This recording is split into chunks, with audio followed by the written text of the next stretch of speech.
앞에 부끄러운 모습이 있었던 것을 주님 아십니다. 예수님의 보혈로 다 씻어주셔서 정결하고 성결한 마음으로 주님을 바라보고 의지하고 마침내 하나님의 영광 가운데 거하는 주의 백성 다 되게 허락하소서.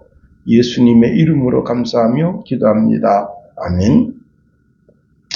1994년 3월 23일 날 에어버스 A310 비행기가 75명 승무원을 포함해서 75명이 타고 있었는데 저는 사망하는 사고가 일어났습니다. 근데 이때 어떤 일이 있었는가 하면 주 조종사가 이제 그때 당시에 아들이 비행기에 탑승했습니다. 그 아들을 조종실로 불러서 조종관을 맡겼습니다.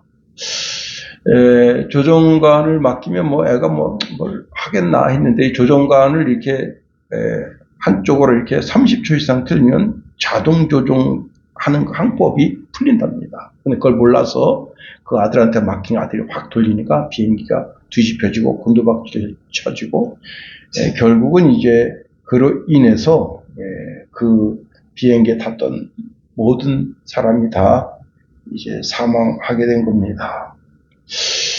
이 이야기를 들으면서 참 너무 안타까운 죽음이다. 어떻게 이런 일이 있을 수 있을까? 그것도 비행기인데 전혀 비행기에 대한 전문적 지식도 없는 아들한테 그 조종관을 맡긴다는 게 이게 얼마나 참 어리석은 건가 하는 겁니다. 그런데 우리의 신앙생활에 내 삶에 나를 주관하시는 만군의 주 여호와 하나님께서 내 신앙의 조종관을 잡으셔야 되는데 이런 신앙의 사고는 없는가 하는 겁니다. 이러한 신앙 사고는 일어나지 않을까? 일어난다는 사실입니다. 하나님의 말씀을 무시하거나 믿음의 원리를 가볍게 여기거나 죄를 쉽게 생각하는 순간 영혼의 방향이 크게 흔들릴 수 있다는 겁니다. 세상적 편리나 또 욕심, 순간적 쾌락을 선택하면 영원한 생명이 아니라 영원한 죽음으로 이어집니다. 조종관을 30초 이상 만짐으로 말미암아 저는 사고를 낸 것보다 더 큰 손해는 내 영혼의 영원한 사망을 만드는 것이라 할 수 있습니다. 우리는 신앙의 길에서 항상 하나님의 말씀이 내 삶의 중심이 되어야 하고 성령의 감동이 내 중심에서 그 음성이 들려져야 하는 겁니다. 내 감정을 의지하는 자만큼 어리석은 자가 없는 겁니다. 하나님께서 주신 그 말씀이 내 신앙의 중심이 되고 성령이 내 심령에 음성을 주실 때마다 그 음성 의지에서 준행할 때 소망의 항구에 다다르게 되는 거죠. 자, 우리가 순간적인 호기심이나 세속적인 유혹에 흔들리지 말아야 되는 겁니다.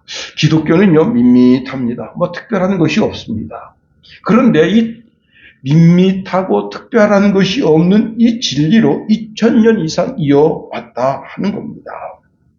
우리의 신앙이 이단 사설에 추락되는 일이 없기를 바랄 뿐입니다. 오직 오늘 본문의 말씀을 보면 영적인 추락사고와 이에 반대로 영원으로 이어지는 신앙의 두 갈래길을 보여주고 있습니다. 신앙을 허무는 것들이 우리의 인생 속에 많이 있죠. 그 중에 하나가 외부로부터 오는 영적인 것들입니다. 우리가 지난 시간에 살펴본 이제 금육주의나 율법주의가 그와 같다 할 수 있고요. 그 다음에 또 내 신앙이 허물어지는 것 중에 하나가 내 내면의 타락이라 하는 겁니다. 내 내면의 신앙이 허물어질 때, 즉 복음을 가장한 거짓이 내 삶에 그럴듯하게 보이고 그럴듯하게 보이는 그것을 쫓아가게 되면서 신앙이 무너지게 되는 겁니다. 어떤 것은 더 경건해 보이고 더 엄격해 보이는 것이 있을 수 있습니다. 그러나 그 속에 감사와 기쁨이 없습니다. 그래서 우리는 물어봐야 되는 겁니다. 이것이 진정 그리스도 예수께서 나에게 주시려고 했던 기쁨인가 하고 물어봐야 하는 겁니다. 진리를 알지니 진리가 너희를 자유케 하리라 말씀하셨는데 나는 과연 그리스도 예수 안에서 참된 진리 가운데 자유를 누리고 있는가? 나 자신을 되돌아보아야 하는 겁니다. 오늘 4장 1절은 이렇게 시작하고 있습니다. 성령이 밝히 말씀하시기를 성령 하나님은 자기 백성을 보호하고 올곧은 길로 인도하시면서 말세에 나타날 거짓 신앙의 실체를 구체적으로 드러내신다 하는 겁니다. 첫 번째 우리가 생각해 볼 것은 성령 하나님이 드러내시는 금욕주의를 살펴볼 수가 있습니다. 금욕주의는 창조주 하나님을 철저하게 무시하는 신앙이라 하는 겁니다. 결혼은 하나님께서 인간을 위해서 특별히 만들어내신 제도라는 사실입니다. 하나님께서 이 세상을 창조하실 때 모든 것을 창조하시고 보시기에 좋았더라 그랬습니다. 그리고 제6일째 되는 날 남자와 여자를 창조하십니다. 그리고는 이렇게 말씀하십니다. 창세기 1장 31절에 보니까 하나님이 지으신 그 모든 것을 보시니 보시기에 심히 좋았더라 했습니다. 자, 그런데 결혼을 금하는 것은 하나님의 창조 섭리를 정면으로 거부하는 것이다 라는 사실입니다. 결혼을 거부하는 것은 독신의 문제가 아닙니다. 결혼 제도야말로 귀하고 그리고 거룩을 향하여 나아가는 길이라는 사실입니다. 그래서 창조시에 결혼 제도를 제일 먼저 두신 겁니다. 그런데 결혼 자체를 금지하면서 결혼하여 자녀를 번성하는 것을 거부하는 것은 하나님이 규정하신 결혼 제도에 대한 정면적인 도전이라 할 수 있습니다. 여러분 더더욱이 3절 상반절에 이렇게 말씀하고 있습니다. 혼인을 금하고 혼인을 금하는 사상을 만들어서 결혼이 영성을 파괴하는 것으로 그렇게 만드는 것이야말로 실로 놀라운 비약이다 할 수 있습니다. 다시 한번 말씀드립니다. 결혼 제도는 타락 이후에 생긴 제도가 아닙니다. 창조 시에 세우신 제도라는 겁니다. 그래서 이것을 신학적인 용어로 창조 질서라 하는 겁니다. 그러면 창조 시에 무슨 제도가 세워졌습니까? 제일 먼저 결혼 제도가 세워지고 그리고 노동과 생산에 대한 명령이 세워지고 인간의 권위와 통치, 그 다음에 하나님께 대한 예배와 안식에 대한 규정이 세워진 겁니다. 하나님은 이런 제도를 세우시고 기뻐하셨다는 거예요. 이 제도를 통해서 온 인류가 거룩한 가정이고 거룩한 가문, 거룩한 민족, 거룩한 나라로 번성할 것을 기대하셨습니다. 그런데 인간의 잘못된 사상으로 결혼을 금지하는 그런 사상, 독신하는 사상, 혼자 사는, 그래서 혼자 사는 것이, 멋져 보이는데, 여러분 신부들이, 혼자 사는 것, 또 수녀들이 혼자 사는 것, 스님들이 혼자 사는 것, 멋져 보이는데, 또 어떤 자기 개똥 철학에 의해서 자기가 혼자 사는 것, 멋져 보이는데, 다 하나님께 대한 정면적인 도전과 같다는 겁니다. 히브리서 13장 4절에 보니까 모든 사람은 혼인을 귀하게 여기라 말씀하고 있습니다. 결혼을 귀하게 여기는 것은 결혼을 통해서 생육하고 번성하고 가정을 형성하고 그 다음 세대 신앙을 전수하는 하나님의 특별한 신앙 제도라 하는 거예요. 혼인이 무너지면요, 가정이 무너지고 하나님의 형상이 왜곡되고 다음 세대가 붕괴되는 겁니다. 결혼을 중요하게 여겨야 된다 하는 겁니다. 두 번째, 음식물을 금지하는 잘못된 신앙에 대해서 성령께서 말씀해 주십니다. 자, 에베소 교회는요, 당시 유대인과 이방인이 섞여 있습니다. 그런데 유대인들은 어릴 때부터 음식과 절기에 대한 의식적인 율법을 지켜왔던 것입니다. 자, 이 관습이 몸에 배어버린 유대인 출신 그리스도인들은 옛 생활을 버리지 못하고 그 율법 제도를 자기 삶에서 계속해서 지켜온다는 겁니다. 이것은 과거에 너무나 집착한 나머지 쉽사리 버리지 못하고 그냥 과거에 그렇게 그냥 자기 그 의식 속에 그냥 그런 게 젖어 있는 거예요. 자, 그런데 이런 이방인 그리스도인들을 지켜보는 그들에게 눈에는 이것이 아주 신선하고 멋져 보이는 겁니다. 신앙의 규범처럼 보인다 말입니다. 자, 어떤 신앙인은 믿음 안에서 모든 것을 먹을 수 있다 하지만 어떤 신앙인은 구약적 율법을 들먹이면서 이것은 먹으면 안 된다. 복음 안에서 더러운 음식과 깨끗한 음식을 구별하고, 어떤 의식을 구별하고, 어떤 행동을 구별하고, 이게 마치 신앙에 어떤 거룩한 면이 있는 것처럼 그렇게 받아들여지게 되는 겁니다. 자, 그런데 사실 복음의 본질을 알게 된다면 음식물은 그것은 아무것도 아니라는 겁니다. 고린도전서 10장 27절에 이렇게 말씀하고 있네요. 불신자 중 누가 너희를 청할 때에 너희가 가고자 하거든 너희 앞에 차려놓은 것은 무엇이든지 양심을 위하여 묻지 말고 먹으라 했습니다. 자, 여기에 과거의 율법적 편견을 버리지 못한 유대인이 있습니다. 그는 성경에서 연약한 자라 그렇게 말하고 있습니다. 자, 이에 불만을 품고 율법이 금한 음식을 아예 먹지 않습니다. 문제는 이것이 음식에 관한 것뿐만 아니란 사실입니다. 삶의 전반적인 면에서 율법에 자기 자신도 모르게 매여 있는 거예요. 그래서 거의 채식주의자처럼 살아갑니다. 자, 율법주의자는요, 이것을 안 먹으면 거룩해질 수 있습니다. 이렇게 이야기합니다. 그러나 음식이 나를 하나님 앞에 세우지 못한다는 사실입니다. 고린도전서 8장 8절에 보니까 음식은 우리를 하나님 앞에 내세우지 못하나니 먹지 않는다고 더 못한 것도 아니요 먹는다고 더 나은 것도 아니니라 그랬습니다. 내가 어떤 음식을 먹음으로 말미암아 내가 거룩해져서 하나님 앞에 당당하게 설 수 있다. 그런 음식이 없다는 거예요. 그렇습니다. 오히려 그리스도 예수 안에 있으면 그리스도 예수의 충만이 우리 속에 들어오게 돼서 충만하게 된다는 거예요. 골로새서 2장 10절에 보니까 너희도 그 안에서 충만하였으니 그는 모든 통치자와 권세의 머리시라. 더 보탤 것이 없다는 겁니다. 더 높아질 계단도 단계도 없다는 겁니다. 이미 완성되어져서 충만합니다.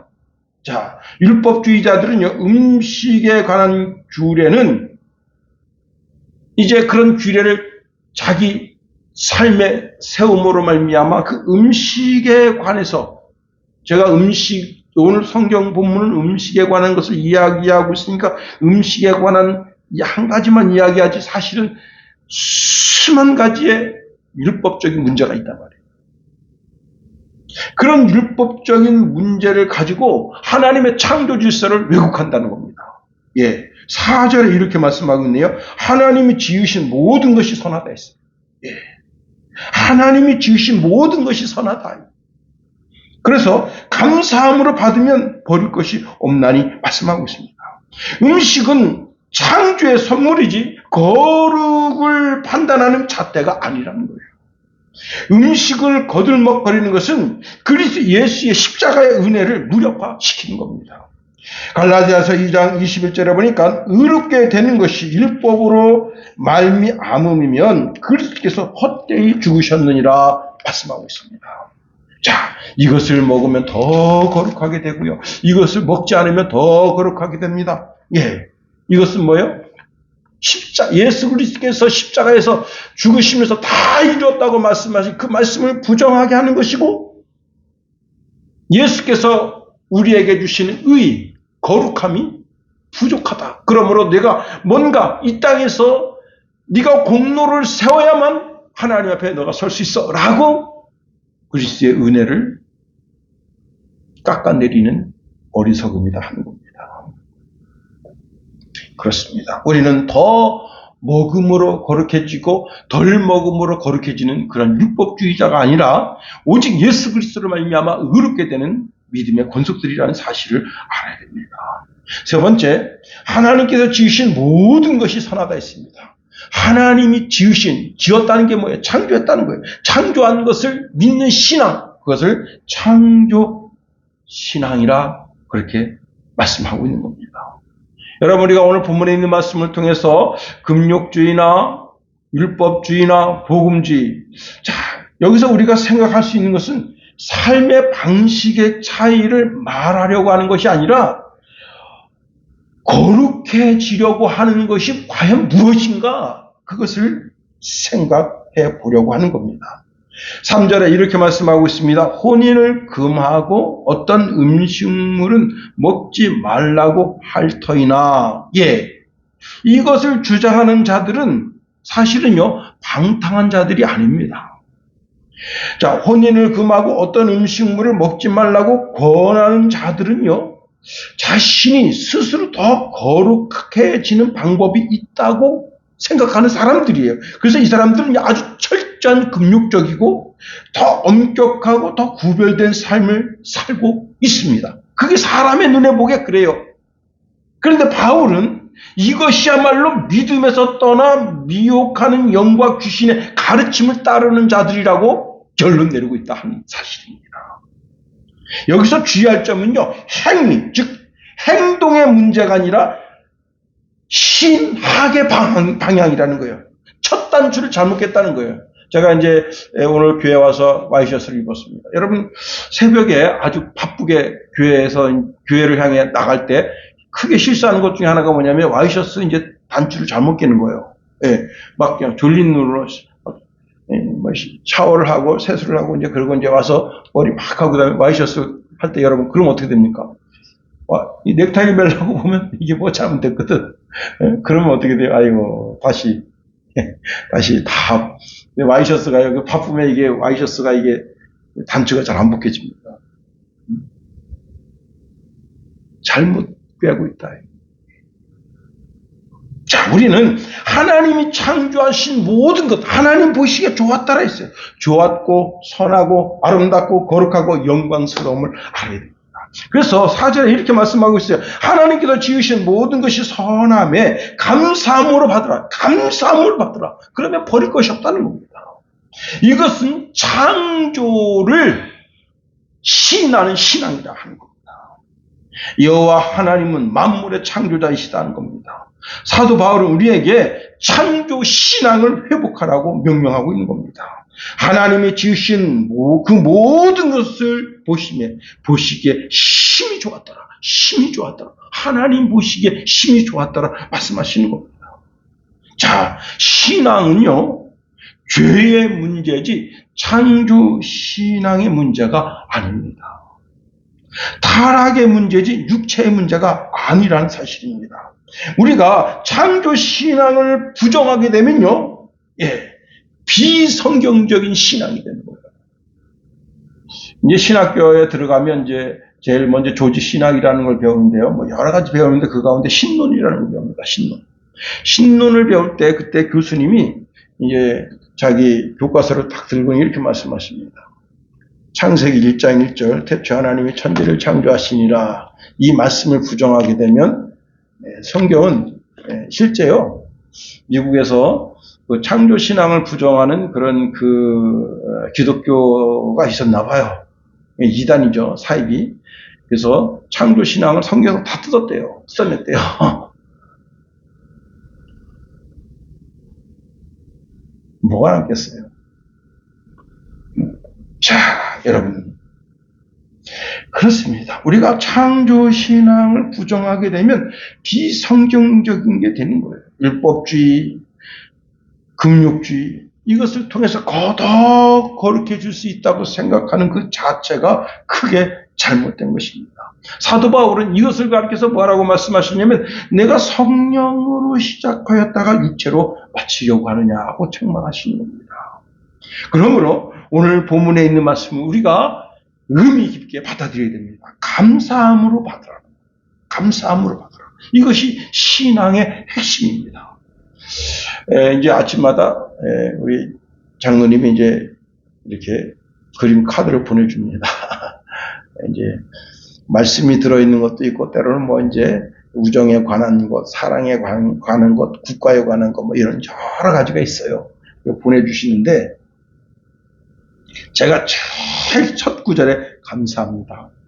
그리고 오늘 날씨가 참 포근하고 좋네요. 이 한날 멋지게 사시는 그리스도인이 되기를 원합니다. 이렇게 이제 제가 이제 글을 써서 보내드립니다. 전 늘 누구한테든지 감사합니다. 감사합니다. 또 이제 저 남쪽 지방 따뜻한 지방에서 목회하신 선배 목사님이 있습니다. 그 목사님도 이제 그림 카드를 보내줍니다. 당신이 만드는 건지 아니면 사모님이 만드는 건지 모르겠지만 그림 카드를 보면서 그 그림 카드에 들어있는 성경 구절을 읽어요. 그리고 이제 저도 답신을 보냅니다. 감사합니다. 그리고 그 성경 구절에 이제 뭐 담대하라 그러면 오늘 담대한 그리스도인 삶을 살겠습니다. 예, 그렇습니다. 신앙의 핵심이 뭐라고요? 감사. 금육주의자들은 감사를 가르치질 않습니다. 그리고 뭘 하지 않으면 죄가 된다고 가르치는 거예요. 그래서 먹을 때 조심하라, 길을 갈 때 조심하라, 안식일에 굴뚝에 연기가 나지 않게 하라, 바느질하지 마라, 즐길 때 조심하라, 누릴 때 조심하라. 예. 바울은 하나님께서 지으신 모든 것이 선하매 감사함으로 받으면 버릴 것이 없다 말씀하십니다. 감사함으로 받으라. 감사함으로 받으라.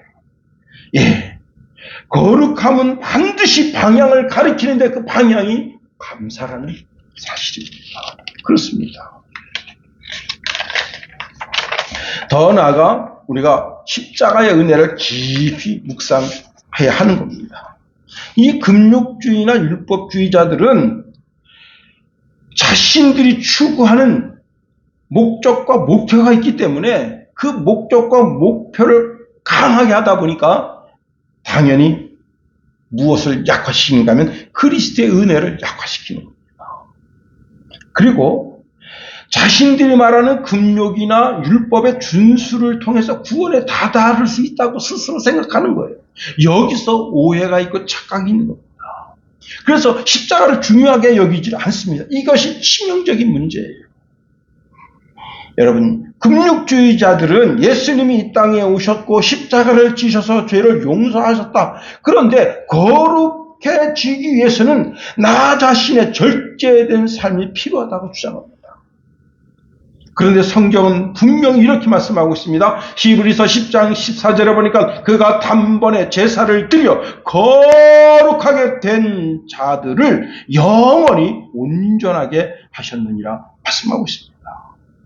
자, 인간의 절제, 즉 금욕이 구원을 보완하거나 완성하지 못한다는 사실입니다. 성도의 절제된 삶은 상급과 연관이 있는 것이지 구원의 조건이 절대 아니라는 거예요. 자, 십자가의 은혜를 아는 자는 참된 절제를 하는 자들이다 하는 겁니다. 하나님이 주신 은혜를 높이 평가하고 그 가운데 주시는 참된 자유를 누리며 감사함으로 보좌 앞에 담대히 나아가고 날 위해 죽으신 그리스도 예수의 십자가를 높이는 삶, 그리고 성령의 열매로 절제의 열매를 맺는 것이지, 내가 구원을 받는 구원의 수단으로 절제하는 것이 아니라. 그런데 금욕주의자들은 구원의 방편으로 절제한다 하는 겁니다. 잘못된 거죠. 오늘날 교회 안에도 금욕주의적 모습이 많이 있다는 사실입니다. 이게 에베소 교회만의 문제가 아니라는 사실입니다. 우리 대한민국 조국교회가 십자가의 은혜가 많이 시작됐습니다. 중세교회에 여러분 자기 아버지가 자기 어머니가 예수 믿지 않고 돌아가셨어요. 그래서 자기가 보기에도 어머니 아버지가 지옥불에 떨어진 것이 분명해요. 그래서 어떻게 했습니까? 너가 이렇게 헌금하면 내가 이렇게 헌금하지? 그러면 성자의 어머니께서 이걸 큰 여기시고 성자께 기도한다는 거예요. 헌금했으니 좀 이렇게 보내줘라. 지옥에서 천당으로 보내줘라. 그러면서 돈을 받아 처먹는 거예요. 중세 시대의 똑같은 모습이 오늘날도 있다는 겁니다. 여러분, 제가 아주 극단적인 예를 들여서 그렇지만 여러분, 교회 안에도 숨겨진 금욕주의적 신앙의 형태가 있다. 그래서 저건 신앙이 안 좋아. 목사면 장로면 이 정도는 돼야지. 그건 거룩해 보이지 않아. 예. 겉으로는 경건해 보일지 모르지만 그 속에는 십자가의 기준보다 앞선 신앙의 기준점이 따로 있다는 사실입니다. 여러분, 교회가 사람을 거룩하게 만드는 것이 아니라는 사실을 알아야 됩니다. 그리스도께서 이미 거룩하게 된 자들이 모인 곳이 교회라는 사실이에요. 거룩한 자들은 금욕의 결과, 거룩해진 것이 아니라 감사함으로 거룩함에 참여한 자들이다 하는 겁니다. 규제나 절제를 통해서 거룩해지는 것이 아니라 아주 단순합니다. 하나님께서 지으신 모든 것이 선함에, 선하다고 하는 것은 거룩한 거죠. 거룩한 것은 뭐예요? 영광스러운 것이고, 영화로운 것이다. 그래서 그걸 감사함으로 받기만 하면 되는 거예요, 우리는. 그렇습니다. 여러분, 거룩은 어디에 있느냐? 창조에 다 포함되어 있는 거예요. 거룩은 피한다고 해서 피하여질 수 있는 것이 아닙니다. 거룩은 감사하면 하나님께 영광이 올려드려지게 되고 우리로 하여금 그 안에서 거룩함을 덧입게 되는 겁니다. 복음은요, 우리를 움츠리게 하지 않는다는 사실입니다. 복음은 우리를 자유롭게 한다는 거예요. 그래서 예수님께서 요한복음 8장 32절에 진리를 알지니 진리가 너희를 자유롭게 하리라 말씀하십니다. 사랑하는 성도 여러분, 사도 바울은 감사하는 자가 되라 명령합니다. 왜? 감사하는 자는 모든 신앙을 회복하는데 거기 있다는 거예요. 우리가 참된 자유를 누림으로 하나님의 자녀된 참된 자유가 여러분 심령 속에 넘쳐나게 되기를 예수 그리스도의 이름으로 축원해 드립니다. 기도하겠습니다. 하나님, 우리를 붙드시며 인도하소서. 하나님이여,